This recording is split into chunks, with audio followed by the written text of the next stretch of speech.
Eh bien, écoute, Valéria, on va terminer sur ce joli mot, les rencontres. Oui.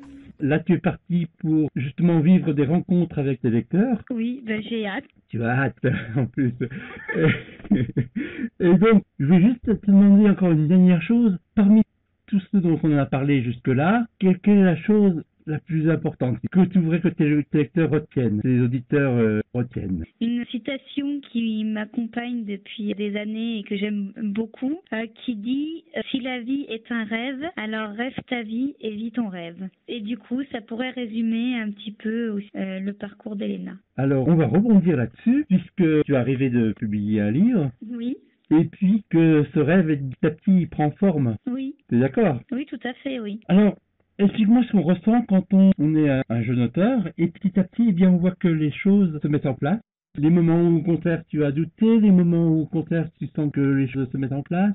Bah déjà, en fait, moi, ça faisait longtemps que j'avais envie de publier. J'avais essayé de voir ce que ça donnait du côté des maisons d'édition, mais soit on n'a pas répondu, ou alors quand on m'a répondu, il fallait un investissement personnel entre 5 et 10 000 euros. Donc pour moi, c'était inenvisageable pour publier à compte d'auteur. Et du coup, c'est comme si je m'étais toujours dit, un jour je le ferai, mais je savais pas exactement comment. Et en fait, grâce à la plateforme Cloudbraining, c'était le meilleur moyen, le meilleur déclic pour moi que d'y aller, puisque du coup, on était un certain nombre dans la même dynamique et du coup, on s'encourageait les uns les autres. Donc c'était super positif. Après, il y a eu des moments où je me suis découragée, c'est quand je me suis rendu compte de tout ce qu'il fallait faire, de tout ce qu'il fallait savoir, parce que finalement, publier sur Internet, ça induit avoir son propre blog et avoir, pour le coup, quelques petites compétences informatiques. Donc, on nous donnait énormément d'informations qui étaient très intéressantes et très précieuses. Mais du coup, à un moment, je me suis sentie un petit peu confuse, on va dire, à travers tout ça.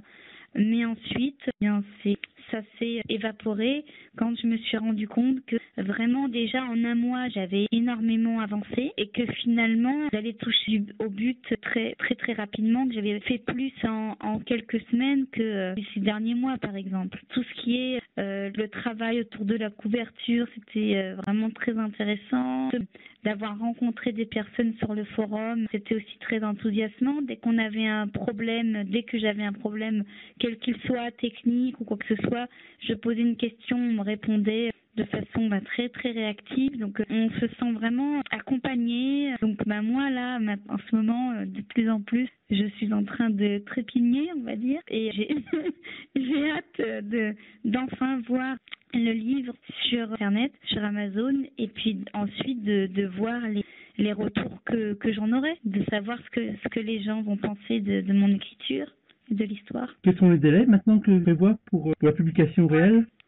Pour la publication, tout est pratiquement bouclé. On a fait un formulaire de vote pour pouvoir proposer à mon entourage et aux gens de Cloudbraining de choisir entre 3 couvertures. La semaine prochaine, j'aurai la couverture finale.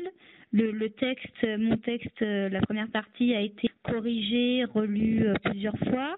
Donc non, il n'y a plus que le choix de la couverture et ensuite régler les derniers détails, peaufiner par exemple les mots-clés, des choses qui sont un peu plus techniques, que le roman sera en ligne. Voilà. Eh bien, je te remercie beaucoup, Valéria.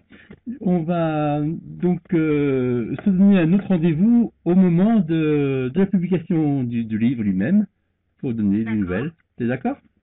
Ok, pas de problème. À bientôt. Au revoir. À bientôt. Au revoir.